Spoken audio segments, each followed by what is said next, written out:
अस्सलाम वालेकुम students and welcome back to our YouTube channel. You are watching M Ahmad Nazir channel. जी बेटा जी, आज हमने 10th क्लास के बायोलॉजी में चैप्टर नंबर 12 का 3 लेक्चर पढ़ना है। थर्ड लेक्चर है हमारा आज का। तो लेक्चर नंबर 3 में हमने पढ़ना है डिवीजन ऑफ नर्वस सिस्टम।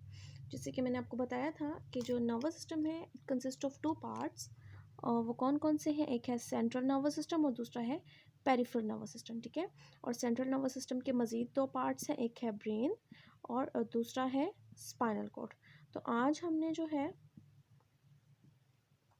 बेटा ब्रेन का जो है 4 ब्रेन सिर्फ डिस्कस करेंगे।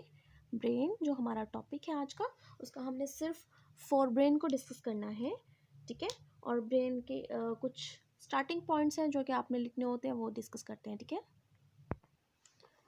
जी बेटा जी। तो जो ब्रेन है एनिमल्स के अंदर, हमारी बॉडी के अंदर होने वाली जितनी भी एक्टिविटीज़ हैं, उन एक्टिविटीज़ को कौन कंट्रोल करता है? ब्रेन ही कंट्रोल करता है। ठीक है।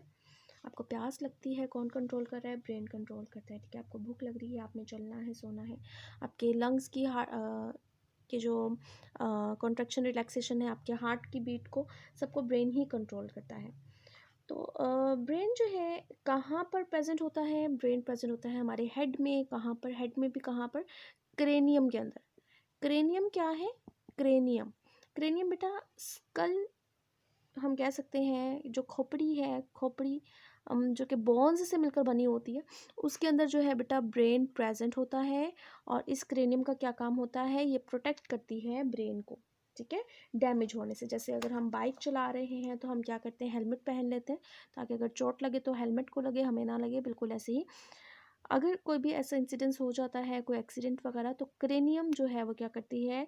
डेलिकेट ब्रेन हमारा जो है उसे बचा लेती है। उसके बाद क्या है कि ब्रेन के बाहर जो है 3 लेयर्स मौजूद हैं। और उन 3 लेयर्स को हम नाम देते हैं मेनिंजीज का। क्या नाम है? मेनिंजीज। ये जो 3 लेयर्स हैं मेनिंजीज जो हैं, एक तो प्रोटेक्ट करती हैं, उसके साथ क्या है कि इन मेनिंजीज के और ब्रेन के दरमियान में कुछ फ्लूइड प्रेजेंट होता है। यहाँ पर आप देखेंगे, नेक्स्ट आपके बुक में लिखा होगा CSF। इसे हम नाम देते हैं सेरिब्रो। ठीक है। Spinal fluid, cerebrospinal fluid, CSF। यानी कि ब्रेन में भी जो स्पेसिस होंगी और फिर स्पाइनल कॉर्ड के बाहर भी जो स्पेसिस होंगी, उन स्पेसिस में, उन वेंट्रिकल्स में कुछ फ्लूइड प्रेजेंट होता है। उस फ्लूइड को नाम दिया जाता है CSF, सेरिब्रो स्पाइनल फ्लूइड। यहाँ पर आप मेन चीज़ जो याद रखने वाली वो क्रेनियम है और 3 लेयर्स जिन्हें मेनिंजेस कहा जाता है, और फिर CSF क्या होता है। ब्रेन की डिवीजन की तरफ चलते हैं, ब्रेन का टॉपिक स्टार्ट करते हैं कंप्लीट। बेटा जी, जो ब्रेन है, ब्रेन के 3 मेजर पार्ट्स हैं। ठीक है। इस ब्रेन के 3 जो है वो मेन पार्ट्स हैं। वो 3 मेन पार्ट्स कौन कौन से हैं? सबसे पहले है फोर ब्रेन। ठीक है। उसके बाद मिड में आता है मिड ब्रेन, सेंटर में प्रेजेंट होता है। और लास्ट में आता है हाइंड ब्रेन। हाइंड ब्रेन कहाँ प्रेजेंट होता है? पिछली हिस्से की तरफ। ठीक है। बैक साइड पे ब्रेन का जो पिछला हिस्सा है उसे हाइंड ब्रेन कहते हैं। इनके फर्दर मजीद कुछ पार्ट्स हैं फोर ब्रेन के, जैसे कि पार्ट्स हैं कौन कौन से? फोर ब्रेन के मजीद पार्ट्स हैं कौन कौन से हैं? सबसे पहले है थैलेमस। थैलेमस के नीचे होता है हाइपोथैलेमस। और नंबर 3 है सेरिब्रम। हाइंड ब्रेन है, हाइंड ब्रेन के भी 3 पार्ट्स हैं, मिड ब्रेन का कोई फर्दर पार्ट नहीं है। हाइंड ब्रेन के 3 पार्ट्स कौन कौन से हैं? नंबर 1 है, हम यहाँ पे कह लें सेरिबैलम। इस चीज़ को याद रखना है बेटा, सेरिबैलम और सेरिब्रम। सेरिब्रम जो है वो फोर ब्रेन का पार्ट है और ये सबसे लार्जेस्ट पार्ट होता है, जबकि सेरिबैलम जो है वो हाइंड ब्रेन का पार्ट है। उसके बाद अगर हम बात करें नेक्स्ट जो है वो पोन्स है। और यहाँ पर होता है मेड्यूला ऑब्लोंगेटा। मैं फुल स्पेल नहीं लिख रही, स्पेलिंग मेरे पास जगह नहीं है यहाँ पर। तो आप देखिए क्या है, ब्रेन, ब्रेन के 3 पार्ट्स होते हैं कौन कौन से? फोर ब्रेन होता है, मिड ब्रेन होता है और हाइंड ब्रेन। फोर ब्रेन के मजीद 3 पार्ट्स हैं, थैलेमस, हाइपोथैलेमस और सेरिब्रम। मिड ब्रेन का फर्दर कोई पार्ट नहीं। हाइंड ब्रेन के मजीद 3 पार्ट्स होते हैं, सेरिबैलम, पोन्स और मेड्यूला ऑब्लोंगेटा। तो बेटा जी हम स्टार्ट करते हैं अपना पहला जो इनमें से टॉपिक है वो है थैलेमस का। जी बेटा जी, थैलेमस कहाँ पर प्रेजेंट होता है? यहाँ पर सबसे पहले जो है ना ब्रेन में सेरिब्रम प्रेजेंट होता है। तो सेरिब्रम के नीचे जो है बिलो सेरिब्रम, सेरिब्रम के नीचे थैलेमस प्रेजेंट होता है। इसका काम क्या होता है? बेसिकली ये रिले सेंटर का काम करता है बहुत से ब्रेन के पार्ट्स और स्पाइनल कॉर्ड में। मतलब अगर कोई मैसेज है जो बॉडी पार्ट से आना है ब्रेन की तरफ, ठीक है, तो वो मैसेज कहाँ से गुजर के आता है? वो मैसेज गुजर के आता है स्पाइनल कॉर्ड से, ठीक है। तो यानी कि ये जो है हमेशा कोई भी मैसेज आना है स्पाइनल कॉर्ड से गुजर के ब्रेन तक जाएगा, और अगर ब्रेन से निकल के जाना है तो ब्रेन से निकल के स्पाइनल कॉर्ड की तरफ जाना है। कहाँ से गुजरेगा? सेंटर में जो पार्ट है बेसिकली वो थैलेमस कहा जाता है, थैलेमस से ही गुजर के जाएगा, ठीक है। उसके बाद है कि ये जो थैलेमस है बेटा, इसका एक और काम है, सेंसरी इम्पल्सिस को मॉडिफाई करता है। सेंसरी इम्पल्सिस कौन सी होंगी यहाँ पे?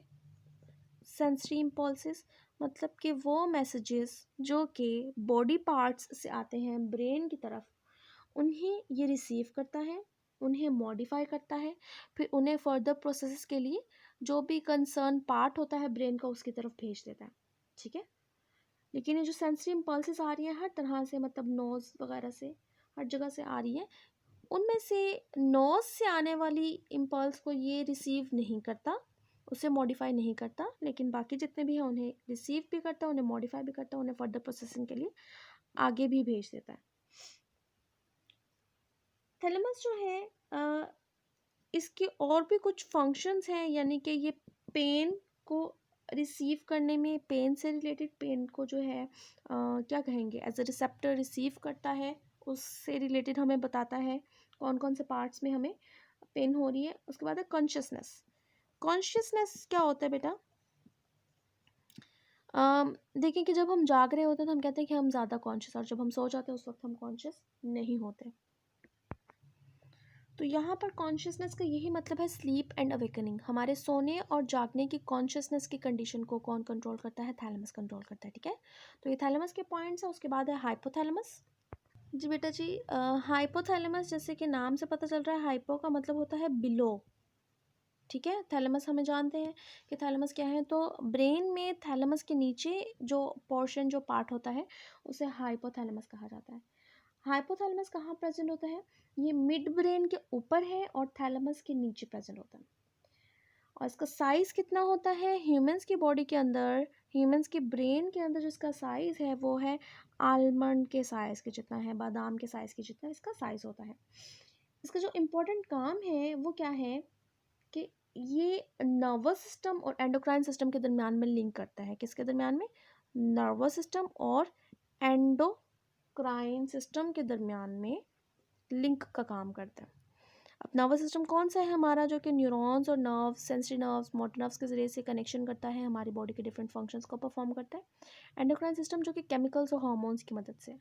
अब इन दोनों के दरमियान में जो लिंक बनाता है वो हाइपोथैलेमस है, ठीक है।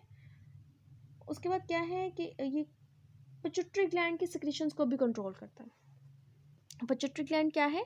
पिट्यूटरी ग्लैंड जो है ये भी पी साइज्ड एक ग्लैंड है जो कि हाइपोथैलेमस के साथ अटैच होता है, ठीक है। अगर ये हाइपोथैलेमस है तो हाइपोथैलेमस के साथ एक स्टॉक के ज़रिए से ये पी साइज ग्लैंड जो है जिसका नाम है पिट्यूटरी ग्लैंड, ये अटैच होता है, इसकी सिक्रीशन को कंट्रोल करता है। बेसिकली कहा यह जाता है कि हाइपोथैलेमस ये सिक्रीशन बनाता है, सिक्रीशन सिर्फ स्टोर होती हैं पिट्यूटरी ग्लैंड के पोस्टीरियर हाइपोफाइसिस की बात करें। दो पार्ट्स होते हैं मेजर जो कि आपकी बुक में बताए गए हैं, हम इसी चैप्टर के लास्ट में पढ़ेंगे। पिट्यूटरी ग्लैंड के जो पोस्टीरियर लोब है ना, उसके अंदर कहा जाता है कि जो सिक्रीशन बन रही है, जो हार्मोन बनते हैं वो बनते हैं हाइपोथैलेमस के अंदर हैं, और यहाँ पर सिर्फ स्टोर होते हैं। वो फिर फर्दर हम देखेंगे नेक्स्ट टॉपिक्स में।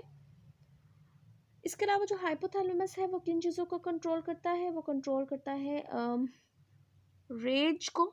रेज का मतलब होता है गुस्सा, ठीक है। गुस्सीलापन जो होता है, पेन, दर्द को, प्लेयर, खुशी को, ठीक है, और सोरो। तो इन पॉइंट्स को मतलब कि इन सारे जो फीलिंग्स हैं, गुस्से की फीलिंग को, पेन की फीलिंग को, प्लेयर की फीलिंग को और सोरो की फीलिंग को, गम की फीलिंग को, ये सब इन सबको कौन कंट्रोल करता है? हाइपोथैलेमस। तो मेरे ख्याल से आज हम इतना ही रहने देते हैं। हाइपोथैलेमस और थैलेमस हमने स्टडी किया है, और फिर ब्रेन के बारे में डिस्कस किया, कितने इसके पार्ट्स होते हैं और उन पार्ट्स के फर्दर कौन से पार्ट्स होते हैं। कल इंशाल्लाह फिर हम नेक्स्ट वीडियो में सेरिब्रम को डिस्कस करेंगे और फिर जितना हो सका ब्रेन को कंटिन्यू करेंगे। अल्लाह हाफ़िज़।